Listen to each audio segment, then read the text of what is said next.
the fall of the CIC, the Commander-in-Chief of the Economic Freedom Fighters, the EFF, Julius Malema's 5-year sentence explained. You'd know that about 2 weeks ago, the court, right, in East London, sentenced Julius Malema to 5 years of direct imprisonment. And of course, Julius Malema is appealing that sentence. Because even before the sentencing could take place, he had already indicated that he will be appealing the sentence. But what does it mean? Has it been broken down for the layman on the street to understand its legal implications, the political implications, and social implications? Because many opinions have been aired around this issue, right? So what if I told you that one of South Africa's most powerful political voices, because whether you like Julius Malema, whether you do not like him, whether you agree or disagree with his politics and his leadership style, what you cannot take away from Julius Malema is that he is one of the most powerful voices, recognized voices in South Africa. So the self-proclaimed Commander-in-Chief could be facing a 5-year prison sentence. Yes, you had that right. Julius Malema, the man who shook the political establishment, who built a movement from the ground up, who positioned himself as the voice of the marginalized, is now at the center of a legal storm that could change everything. Now we ask this question: is this justice? Is this pure politics? Or is this the system fighting back against Malema? Today we break it all down. Who is Julius Malema? Who is the man? Because for us to understand his actions and why we are here today, we also have to understand the man. Who is the man? What defines him, and what makes him to be what he is? So before we talk about the sentence, we need to understand the man in question. Julius Malema rose to prominence as the theory leader of the African National Congress Youth League, the ANC Youth League. He was loud, he was fearless, and of course he was controversial. But his fallout with the African National Congress led to his expulsion in 2011. Rather, 2011 it was suspension, then 2012 then expulsion. And that's when everything changed. In 2013, alongside Floyd Shivambu, he formed the Economic Freedom Fighters, the EFF, a party that would challenge the status quo and push for radical economic transformation.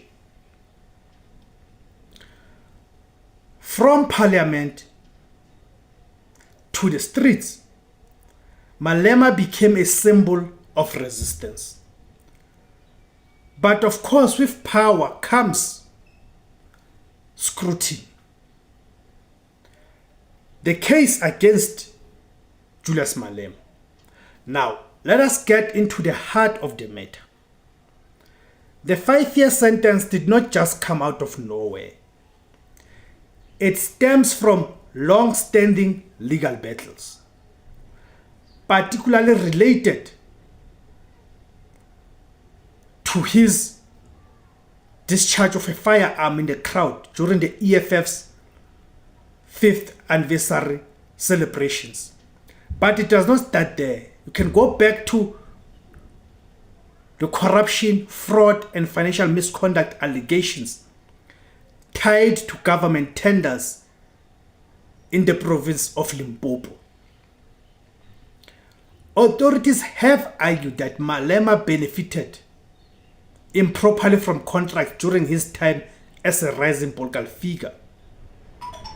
And these allegations have followed him for years, like a shadow.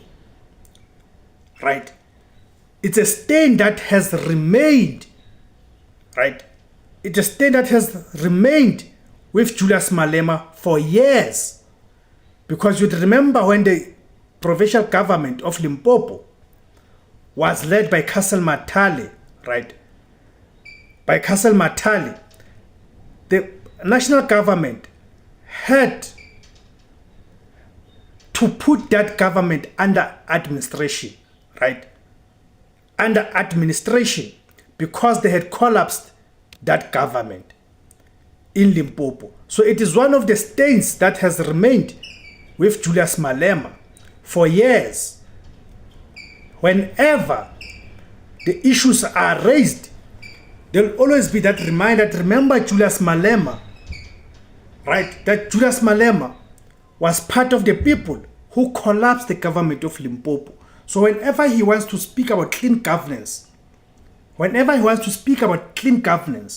it always comes back to bite him to say, but you cannot be the one who wants to lecture us on clean governance when you were part of the people who collapsed the administration of the province of Limpopo through corruption in the tendering systems of that provincial government. It is a stain that has remained with him, and he has struggled. He has tried to cleanse himself of that. That is one of the facts about Julius Malema. So Julius Malema and his supporters have argued that the incident that he's been sentenced for has been blown out of proportion. That there was no intention to harm anyone. And the act was part of a political or cultural expression. I don't know what cultural expression would involve the guns. Some even questioned, was it a real firearm? Was it legally owned? Was anyone actually in danger? These are the kinds of arguments that often come up in court. But here's the reality. Intent does not always erase responsibility, especially when it comes to firearms. So what are the political implications? Even though this is a firearm case, the political implications are massive. If Julius Malema were to be sentenced to prison, the economic freedom fighters will face leadership crisis. His absence could weaken the party's influence, and it could reshape opposition politics in South Africa. But here's another side to this. Some believe that cases like this are used to contain strong political figures. We have seen similar debates around figures like President Jacob Zuma. So again, the question comes up, is this purely legal or partly political? The bigger message, this case sends a message, whether intentional or not. It says firearm laws apply to everyone, whether you are an ordinary citizen or a powerful politician. But it also raises deeper questions. Are laws applied equally? Do public figures get targeted more? Are black people being targeted? Or are they simply held to a higher standard? South Africa struggles with gun violence. So when a leader is seen firing a weapon publicly, it hits a nerve. This is not just about Malema, it's about accountability. So here's where we stand. Julius Malema is facing serious legal consequences, not for corruption, but for a moment caught on camera. A single act that could carry a 5-year sentence. The question is, will this be the fall of the CIC or just another chapter in his political journey? Drop your thoughts in the comments. Do you think the law is being applied fairly or selectively? Do not forget to like, subscribe, join and share. This is IZWI LABANSUNDU, the voice of the Africans, where we speak the truth without fear. Kamakuma Africa.